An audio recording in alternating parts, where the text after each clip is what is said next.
नमस्कार विद्यार्थियों, वंदे वाणी हिंदी साहित्य चैनल में आप सभी का स्वागत है।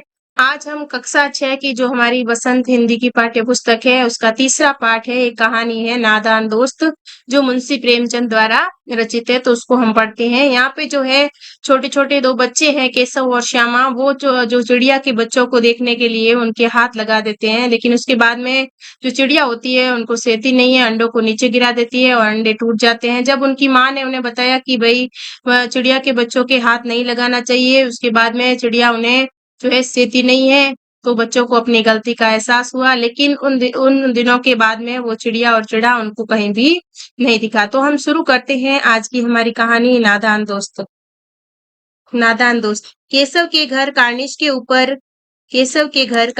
ऊपर एक चिड़िया ने अंडे दिए। कार्निस यानी कि जो है घर की जो दीवार होती है, उस दीवार का जो ऊंचा कोना होता है, बाहर निकला हुआ हिस्सा होता है, यानी कि ऊंची ताक उसको कह सकते हो, उसे कॉर्निस कहते हैं। कार्निस केशव के घर कार्निस के ऊपर एक चिड़िया ने अंडे दिए। केशव और उसकी बहन श्यामा दोनों बड़े ध्यान से चिड़िया को वहां आते जाते देखा करते। सवेरे दोनों आंखें मलते कार्निश के सामने पहुंच जाते और जहाँ पे जो है चिड़िया का घोंसला बना हुआ था, चिड़िया ने जहाँ अंडे दिए थे, उसकी ओर दोनों सवेरे ही पहुंच जाते थे और आंखें मलते हुए कार्निश के सामने पहुंच जाते और चिड़ा और चिड़िया दोनों को वहां बैठा पाते। उनको देखने में दोनों बच्चों को न मालूम क्या मजा मिलता, दूध और जलेबी की सुध भी न रहती। दोनों के दिल में तरह तरह के सवाल उठते।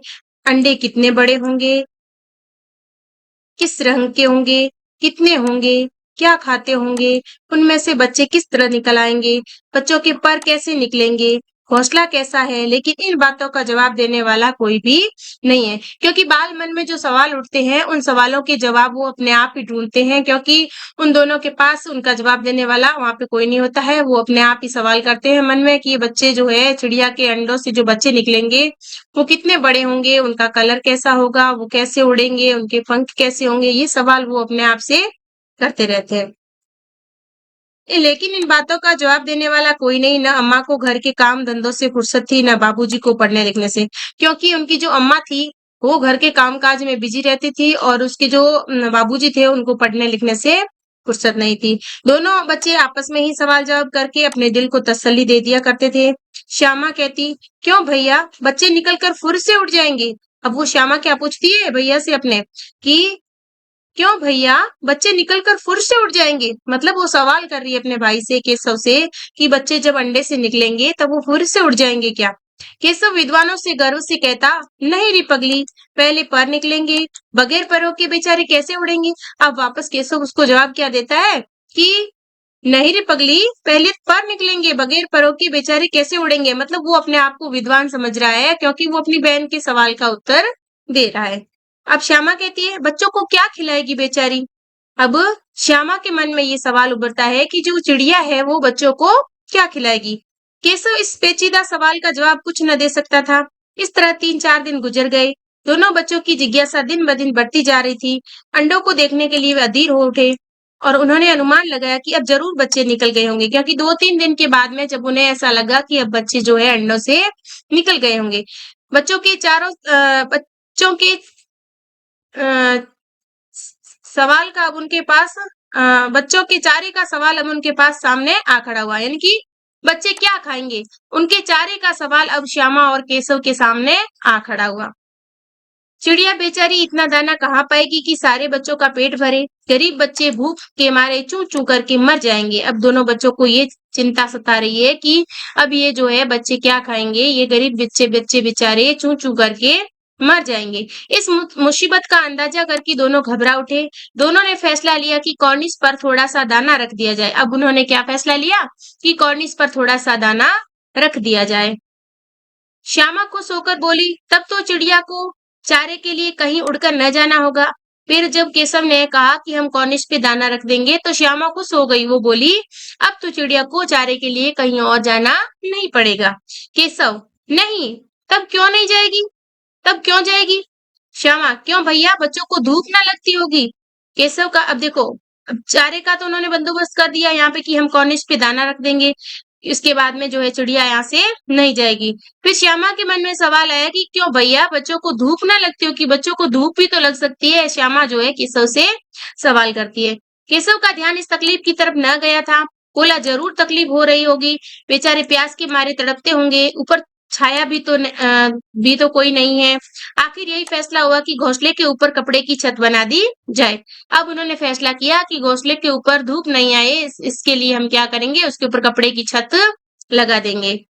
पानी की प्याली और थोड़े से चावल रख देने का प्रस्ताव भी स्वीकृत हो गया। अब पानी के लिए जो है प्याली रख दी और थोड़े से चावल के दाने भी रख दिए। अब उनके चारे पानी की व्यवस्था बच्चों ने कर दी और छाया की व्यवस्था भी उन्होंने सोच ली। दोनों बच्चे बड़े चाव से काम करने लगे। श्यामा माँ की आंख बजाकर मटके से चावल निकाल लाई। केशव ने पत्थर की प्याली का तेल चुपके से जमीन पर गिरा दिया और उससे खूब साफ करके उसमें पानी भरा। अब चांदनी मतलब उनके लिए जो है कपड़ा, छाया के लिए वो कहाँ से आए?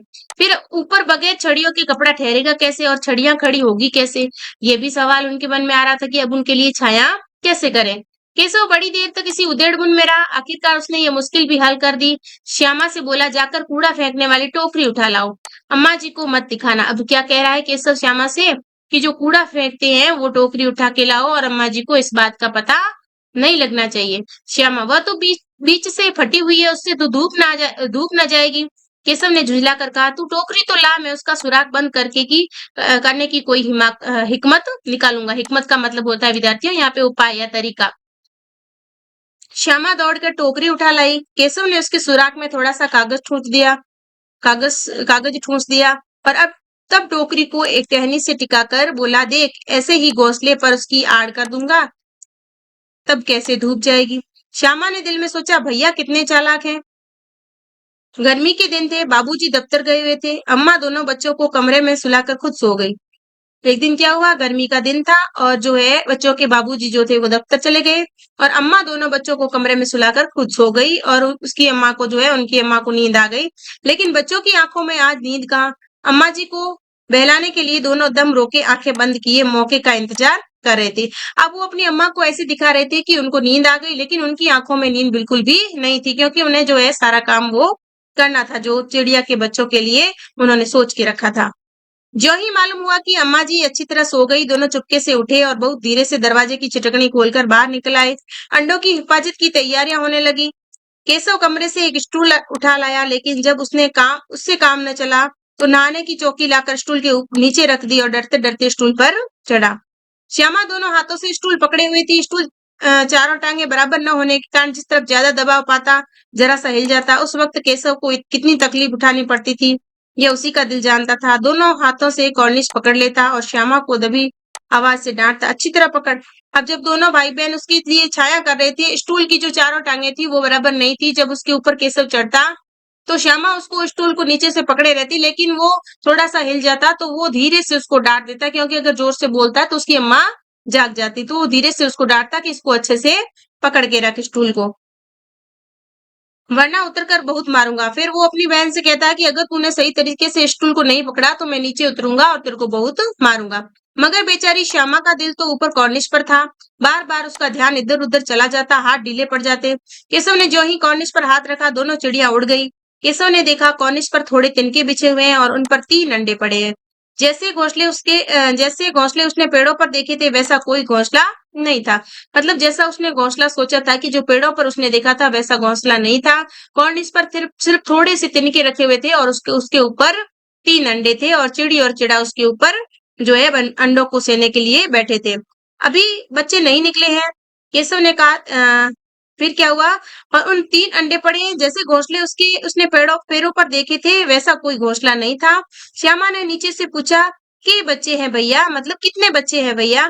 केशव ने कहा, 3 अंडे हैं, अभी बच्चे नहीं निकले हैं। श्यामा, जरा हमें दिखा दो भैया कितने बड़े हैं। केशव, दिखा दूंगा, पहले जरा चित्रा ले आओ, नीचे बिछा देता हूँ, बेचारे अंडे तिनकों पर पड़े हैं।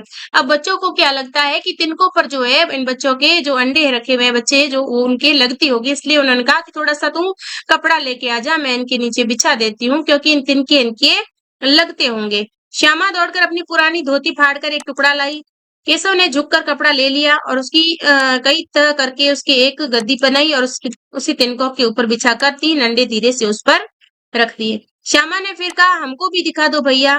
केशव, दिखा दूंगा, पहले जरा वह टोकरी तो दे दो, ऊपर छाया कर दूं।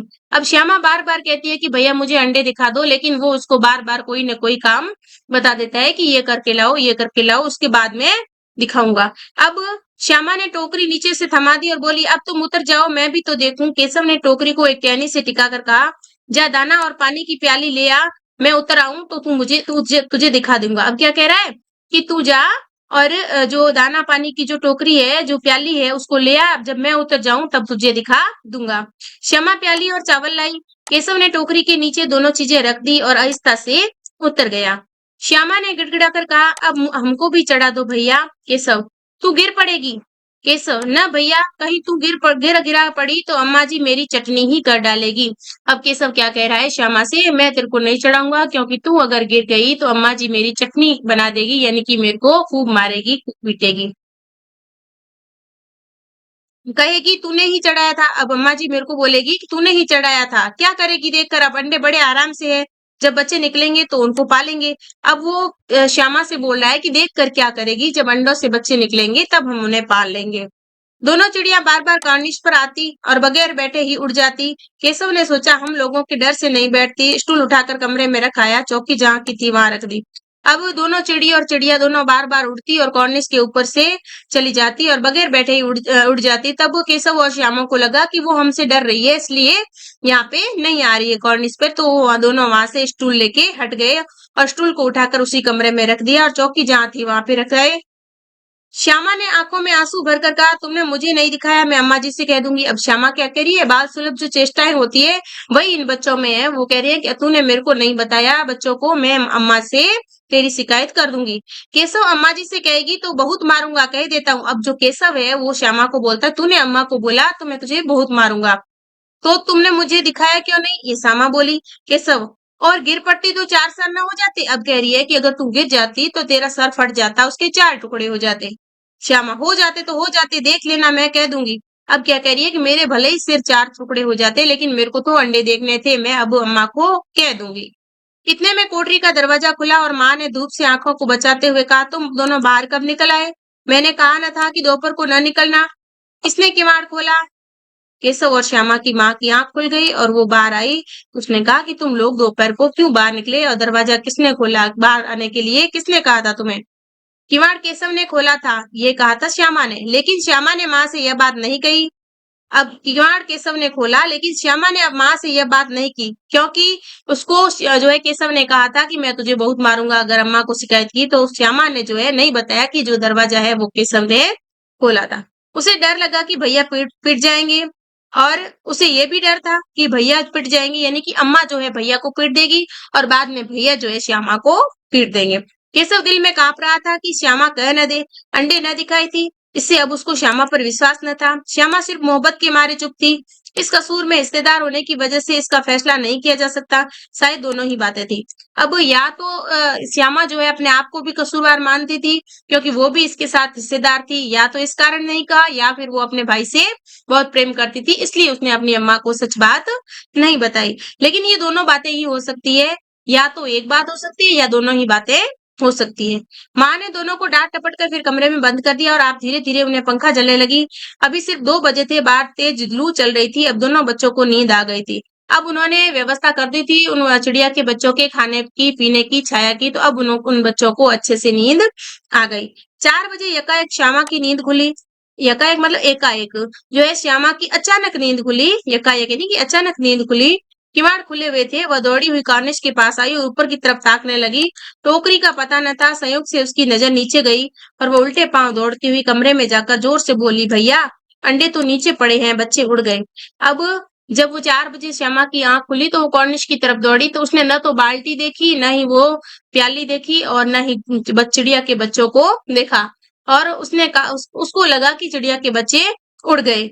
वो दौड़ती हुई गई और फिर उसने संयोग से उसकी नजर जो है नीचे गई और वह उल्टे पांव दौड़ती हुई कमरे में जाकर जोर से बोली, भैया अंडे तो नीचे पड़े हैं, बच्चे उड़ गए। अब वो क्या बोल रही है कि अंडे जो थे वो नीचे पड़ गए और उनमें से बच्चे निकल के उड़ गए, क्योंकि उसे ये पता नहीं था कि अंडे तो फूट गए। केशव घबरा कर उठा और दौड़ा हुआ बाहर आया तो क्या देखता है कि तीनों अंडे नीचे टूटे पड़े हैं और उनमें से कोई चूने की सी चीज बाहर निकल गई है। पानी की प्याली भी एक तरफ टूटी पड़ी है। उसके चेहरे का रंग उड़ गया। सहमी हुई आंखों से जमीन की तरफ देखने लगा। श्यामा ने पूछा, बच्चे कहाँ उड़ गए भैया? केशव ने करुण स्वर में कहा, अंडे तो फूट गए। केशव को जो है करुणा आ गई, क्योंकि जो अंडे थे वो फूट गए और बच्चे मर गए। केशव ने करुण स्वर में कहा, अंडे तो फूट गए। श्यामा, और बच्चे कहाँ गए? केशव, तेरे सर में। देखती नहीं, अंडों में से जो उजला उजला पानी निकल आया है वही तो 2-4 दिन में बच्चे बन जाते। माँ ने सोटी हाथ में लिए हुए पूछा, तुम दोनों वहां धूप में क्या कर रहे हो? सोटी मतलब छोटी सी जो लकड़ी का टुकड़ा होता है, छड़ी होती है, उसको सोटी कहते हैं। अम्मा जी, चिड़िया के अंडे फूट गए। श्यामा ने कहा कि अम्मा, चिड़िया के जो अंडे हैं वो फूट गए।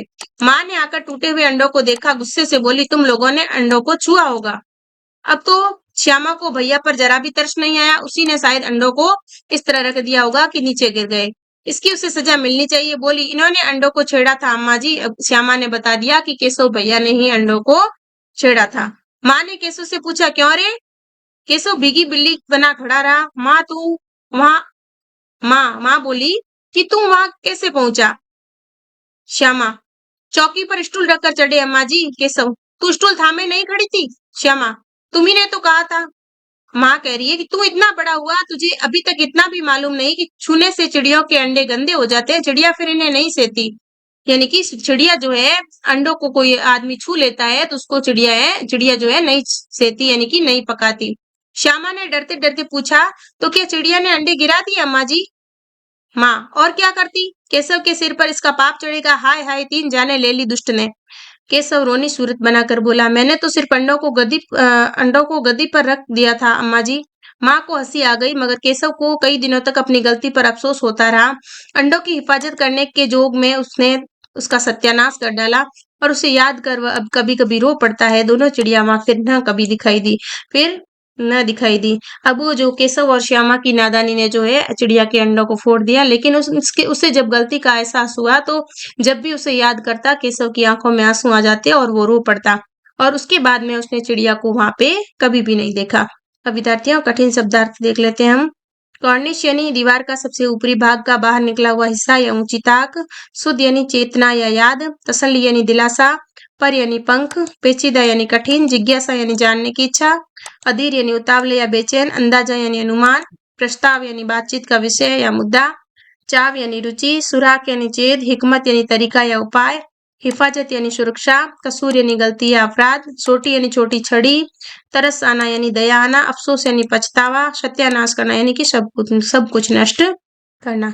एक बार इस पाठ का सार देख लेते हैं हम। नादान दोस्त कहानी के लेखक का नाम मुंशी प्रेमचंद है। केशव और श्यामा भाई बहन थे। उनके घर की कॉर्निश पर एक चिड़िया ने अंडे दिए थे और केशव और श्यामा प्रतिदिन कॉर्निश के सामने जाकर चिड़ा और चिड़िया को देखते तथा सोचते कि कितने अंडे होंगे, उनसे बच्चे कब निकलेंगे। इसी जिज्ञासा से एक दिन उन दोनों ने चिड़िया के अंडों को हाथ से छू लिया और इससे चिड़िया ने अपने अंडे नीचे गिरा दिए, क्योंकि चिड़िया आदमी के छूने से अंडों को गंदा मानती है और उन्हें सेती नहीं है। बाद में उन्हें अम्मा ने यह बात बताई। इससे केशव को अपनी गलती पर अफसोस हुआ। इसके बाद दोनों चिड़िया माँ फिर कभी नहीं दिखाई दी। तो विद्यार्थियों, ये थी अपने कहानी नादान दोस्त। अब इसके पाठ्य पुस्तक के प्रश्नोत्तर कर लेते हैं हम कहानी से। इसमें पहला प्रश्न है, अंडों के बारे में केशव और श्यामा के मन में किस तरह के सवाल उठते थे? वे आपस में ही सवाल जवाब करके अपने दिल की तसल्ली क्यों दिया करते थे? तो इसका उत्तर है, केशव और श्यामा अभी छोटे बच्चे थे। वे चिड़िया के जीवन और अंडों के बारे में बहुत कम जानते थे, इसलिए वे तरह तरह के सवाल करके उनके बारे में जानना चाहते थे। केशव और श्यामा को अपने मन में उठने वाले सवालों के जवाब स्वयं ही देने पड़ते थे, क्योंकि उनकी माँ को घर के कामों से और पिता को पढ़ने लिखने से फुर्सत नहीं मिलती। दूसरा सवाल है, केशव ने श्यामा से चिथड़े, टोकरी और दाना पानी मंगाकर कॉर्निश पर क्यों रखे? तो इसका उत्तर है, केशव और श्यामा को चिड़िया के अंडों और उनसे निकलने वाले बच्चों की सुरक्षा और भूख की बहुत चिंता थी। इसलिए केशव ने अंडों के नीचे रखने के लिए चिथड़े और धूप से बच्चों को बचाने के लिए टोकरी और दाना पानी मंगाकर कॉर्निश पर रखे थे। तीसरा प्रश्न है केशव और श्यामा ने चिड़िया के अंडों की रक्षा की या नादानी की? तो केशव और श्यामा ने नादानी की क्योंकि वे स्वयं भी बच्चे थे। उनको चिड़ियों के बारे में अधिक ज्ञान न था। उन्होंने तो अंडों की सुरक्षा के लिए सारे इंतजाम किए लेकिन हुआ उल्टा। केशव के द्वारा अंडों को छू लेने से चिड़िया ने उन्हें त्याग दिया और अंडे नीचे गिरकर टूट गए। इस प्रकार श्यामा और केशव की नादानी से अंडे नष्ट हो गए। अब कहानी से आगे इसका पहला प्रश्न है केशव और श्यामा ने अंडों के बारे में क्या-क्या अनुमान लगाए? यदि इसकी जगह तुम होते तो क्या-क्या अनुमान लगाते? तो यहाँ इसका उत्तर है केशव और श्यामा ने अंडों के बारे में अनेक अनुमान लगाए। श्यामा ने अनुमान लगाया कि बच्चे अंडों से निकलकर फुर्र से उड़ जाएंगे। 3-4 दिन बाद उन्होंने अनुमान लगाया कि अब जरूर बच्चे निकल आए होंगे। फिर अनुमान लगाया कि चिड़िया बच्चों के लिए इतना सारा दाना पानी नहीं ला पाएगी और वे भूख के मारे मर जाएंगे। फिर अनुमान लगाया कि बच्चों को धूप लगती होगी। यदि उनकी जगह हम होते तो लगभग यही अनुमान लगाते लेकिन कोई भी काम करने से पहले माँ से या पिताजी से जरूर पूछते। इससे हम केशव जैसी गलती से बच जाते क्योंकि हमें माँ या पिताजी पहले ही अंडों को छूने से मना कर देते। अब आपकी दूसरा सवाल है इसमें माँ के सोते ही केशव और श्यामा दोपहर में बाहर क्यों निकल आए? माँ के पूछने पर भी दोनों में से किसी ने किवाड़ खोलकर दोपहर में बाहर निकलने का कारण क्यों नहीं बताया? इसका उत्तर है केशव और श्यामा को पता था कि यदि माँ को उनकी योजना का पता चल जाएगा तो वह डांट कर सुला देगी। वे चिड़िया की भलाई नहीं कर पाएंगे। माँ के पूछने पर भी उन्होंने किवाड़ खोलकर बाहर जाने का कारण नहीं बताया क्योंकि माँ के मालूम होने पर उनकी पिटाई होने का डर था। तीसरा सवाल है प्रेमचंद ने इस कहानी का नाम नादान दोस्त रखा। इससे तुम इसे क्या शीर्षक देना चाहोगे? तो इस कहानी का शीर्षक चिड़िया के अंडे भी हो सकता है और जो है नादान दोस्त की जगह बच्चों की नादानी भी हो सकता है। जो आपको शीर्षक अच्छा लगे वो आप इसमें लिख सकते हो अपने हिसाब से। तो विद्यार्थियों ये थे हमारे इसके प्रश्नोत्तर तीसरा पाठ जो हमारे प्रेमचंद की कहानी थी नादान दोस्त। इससे हमें यही शिक्षा मिलती है कि हमें जो भी काम करना चाहिए वो माता-पिता से पूछ के करना चाहिए। हमें जो है इससे क्या होता है कि हमें जिस बात की जानकारी नहीं होती है उसका हमें पता चल जाता है और हम नादानी करने से बच जाते हैं। हम कोई भी गलती करने से बच जाते हैं। तो विद्यार्थियों आज के लिए इतना ही। अगली क्लास में हम इसके आगे का पाठ पढ़ेंगे। तब तक के लिए धन्यवाद।